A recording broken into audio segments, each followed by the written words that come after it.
Tumayo agad. Oh. Kung mamaya pa yan, baka pa umaga na yun.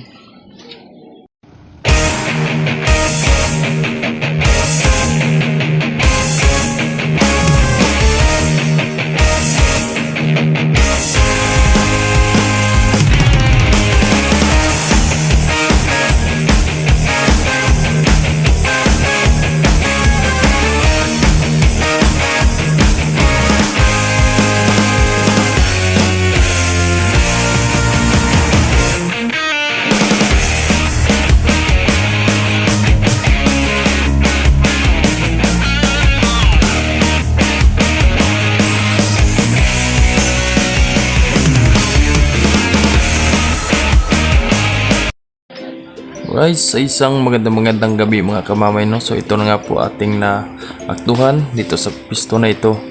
Talagang nagdagsaan po talaga sila, no? So isang bultuhan po yan mga kamamay na galing sa Mindoro na kung saan sila ay nag-perform ng mga sinasalihan nilang mga atleta sa mga sports, no? So kanya-kanyang bayan ng Marinduque po yan. So hindi lang naman isang bayan yan sa Marinduque. So marami po, no? Kung ilan yung bayan sa Marinduque, wari ko 7 bayan. So yan po sila, no? Mga estudyante na yan. So special trip po sila mga kamamay, no? Ang barkong sasakyan nila ay si Maria Diana. So kaya po sila ay naka-standby kasi nga po ay inantay pa nila yung barko. Si Diana ay nanggagaling pa sa sa Romblon, no? Sa Romblon pagaling. Kaya yun, yung iba hindi nakatiis ay nagtayuan pagka halimbawa may nakaramdam ng ay nagtatayuan kahit hindi pa nagpapasakay ng barko, kahit hindi pa nagpapasakay. So ngayon, ito na nga po, inuunahan na po namin doon sa unahan para po ay makapwisto kami at makapag-box kami ng maayos at may labas na maayos sa mga pasahero at mga estudyante. So yan na nga po, bali 2 pinto po ang binubuksan namin para po ay hindi po magtulakan, no? Ayan na, naglabasan nga po yung mga pasahero papunta doon sa barko na oras na po sa pagpapasakay. Yan.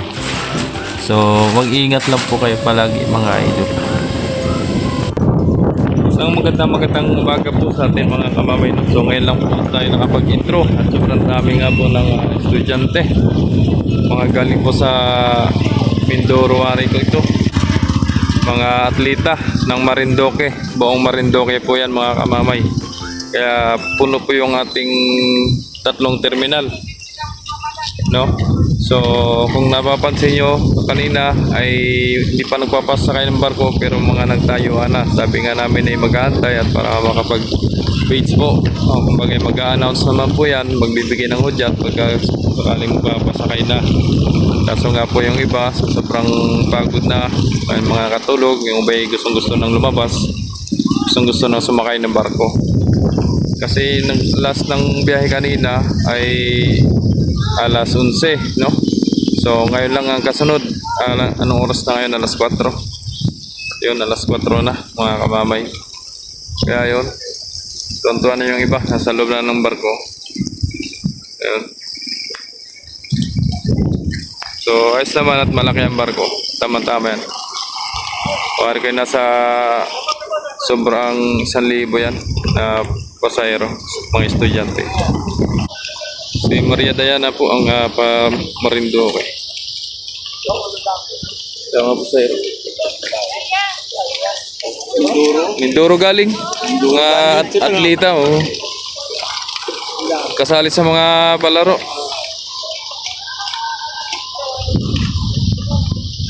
Kasali sa palaro.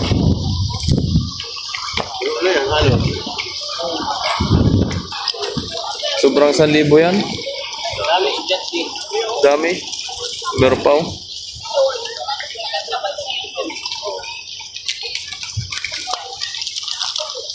May ingat inunang mga pasahero. Puno na kasi yung terminal.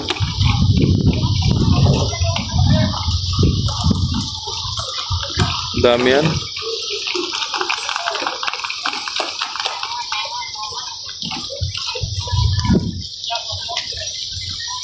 Meron pa dito, oh.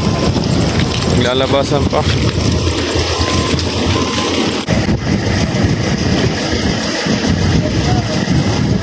Dami.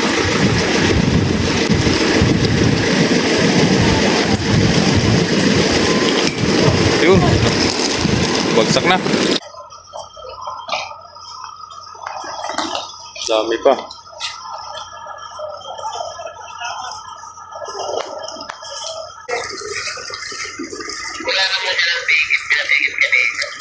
Wala ba kayo natin?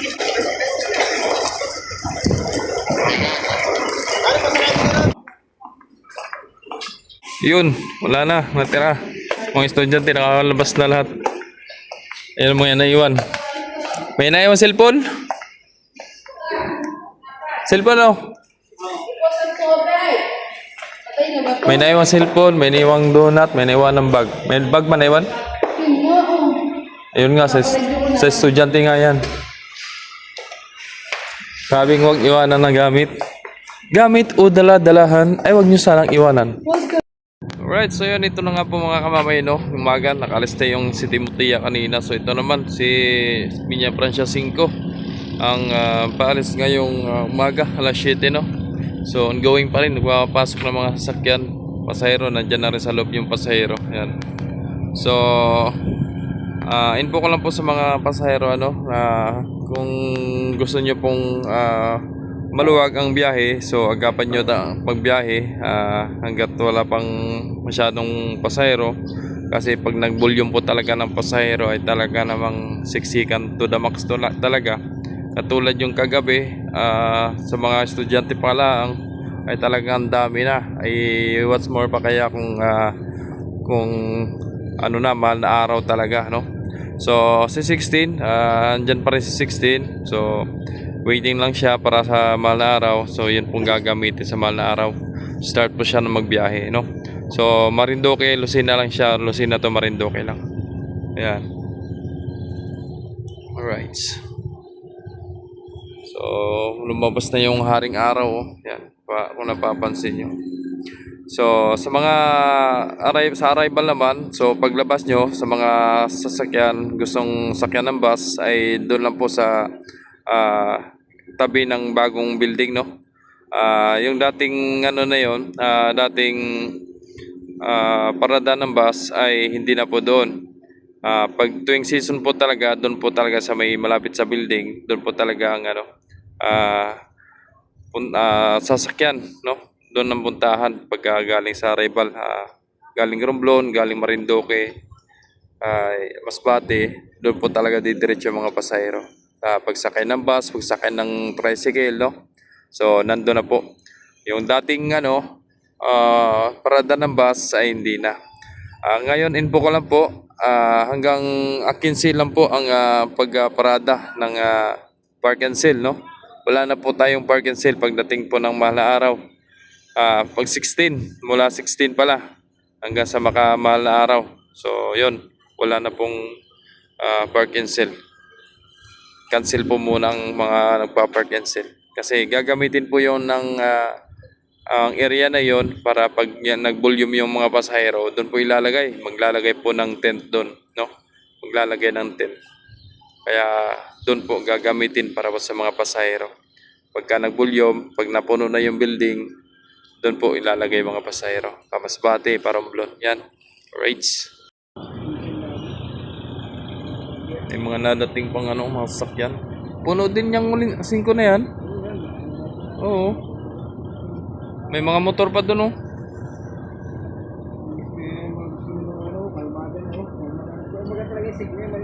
Pag mga paumaga, kalmada. Si ano, si Diana, kaya natagalan kagabi. Gawa ng alon. Malakas. Oo. Nauga. Pangkayo na sa wasak sana ng lasing. Gano'n ng ano eh, pagdating dyan ng alon na, gano'n. Oo, nalaro kasi sa alon.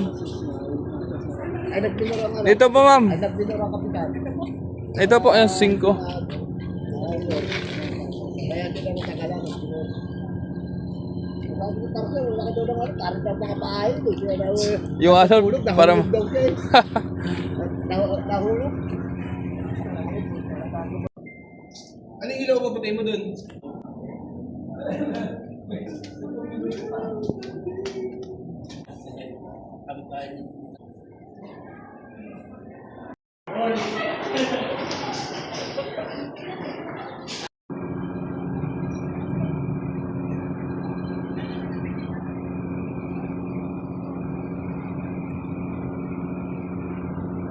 Busy pa, busy pa.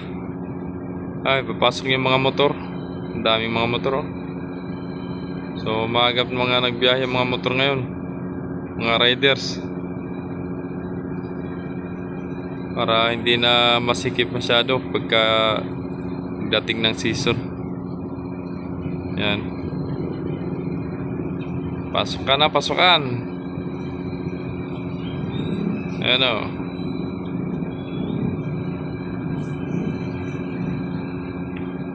Ganda, oh.